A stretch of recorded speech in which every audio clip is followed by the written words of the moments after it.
Russia Ukraine യുദ്ധത്തിൽ 2 ഇന്ത്യക്കാർ കൊല്ലപ്പെട്ടു. വിദേശകാര്യ മന്ത്രാലയമാണ് ഇക്കാര്യം സ്ഥിരീകരിച്ചത്. റഷ്യ റിക്രൂട്ട് ചെയ്ത ഇന്ത്യൻ പൗരന്മാരാണ് കൊല്ലപ്പെട്ടത്. വിശദാംശങ്ങളുമായി ഇപ്പോൾ ബൽറാം നെടുങ്ങാടിയുണ്ട് ഡൽഹിയിൽ നിന്ന്. ബൽറാം, എന്തൊക്കെയാണ് വിവരങ്ങൾ? ഉന്മേഷ്, റഷ്യ ഉക്രൈൻ സംഘർഷത്തിനിടെ 2 ഇന്ത്യക്കാർ കൊല്ലപ്പെട്ടു എന്നാണ് ഈ വിദേശകാര്യ മന്ത്രാലയം സ്ഥിരീകരിക്കുന്നത്.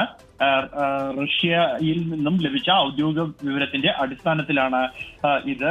റഷ്യ ഈ യുദ്ധത്തിനായി റിക്രൂട്ട് ചെയ്ത ഇന്ത്യക്കാരിൽ 2 പേരാണ് കൊല്ലപ്പെട്ടിരിക്കുന്നത്.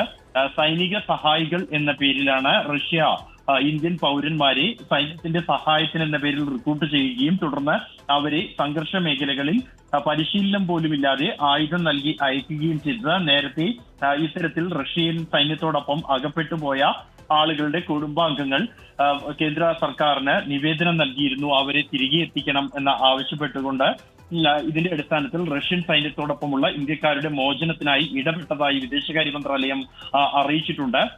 ഇന്ത്യയിലെ റഷ്യൻ എംബസിയുമായും മോസ്കോയിൽ വിദേശകാര്യ മന്ത്രാലയവുമായും ഇക്കാര്യം സംബന്ധിച്ച് ചർച്ച നടത്തിയതായും വിദേശകാര്യ മന്ത്രാലയം അറിയിച്ചു. ഇന്ത്യൻ പൗരന്മാരെ റഷ്യൻ സൈന്യത്തിലേക്ക് റിക്രൂട്ട് ചെയ്തതെന്നും ഇന്ത്യ ആവശ്യപ്പെട്ടിട്ടുണ്ട്. ഉന്മേഷ്. ബൽറാം നെടുങ്ങാടി, ഡൽഹിയിൽ നിന്ന്.